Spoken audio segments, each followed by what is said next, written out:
ছেলেপক্ষ মেয়ের বাপের বাড়িতে গিয়ে যে বরযাত্রী হয়ে শত শত লোক খাওয়া দাওয়া করে, এক্ষেত্রে ইসলাম কোন সীমারেখা ঠিক করে দিয়েছে কিনা যে এতজনে বেশি যেতে পারবে না? খুব সুন্দর এবং দরকারি একটা প্রশ্ন। ভাইরা আমার, বিয়ে করতে গিয়ে এই অনাচারটা করেন নাই এমন মায়ের ছেলে এই মজলিসেও খুব কম আছেন। এটার নাম দিছে আমাদের দেশে বরযাত্রী। আমি এটাকে সবসময় বলি বদযাত্রী। কেন বদযাত্রী বলি?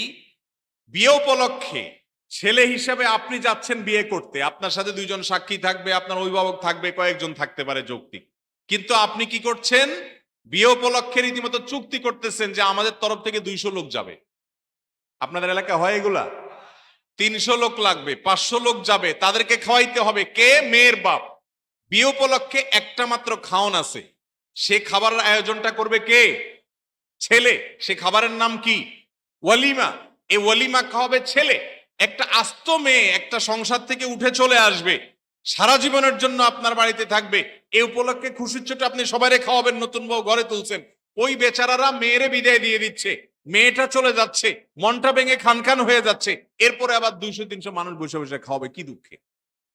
এই জন্য এই যাত্রাটাকে আমি বলি এটা বরযাত্রা না, এটা বদযাত্রা। এটা বরযাত্রী না, এটা কি? বদযাত্রী। এটা জায়েজ নাই, বিশেষ করে এভাবে চুক্তি করে। হ্যাঁ, কোন মেয়ের বাবা নিজে খুশি হয়ে খাওয়াইতে চাচ্ছে, এছাড়া তার ভালো লাগবে না, তিনি নিজে থেকে দাওয়াত দিচ্ছেন, ভিন্ন কথা। কিন্তু আমাদের সমাজে কালচার হয়ে গেছে। এই জন্য যুবকরা, শ্বশুর বাড়ির উপরে চাপায়া খাওয়ার কালচার বন্ধ করতে হবে আমাদেরকে ইনশাআল্লাহ।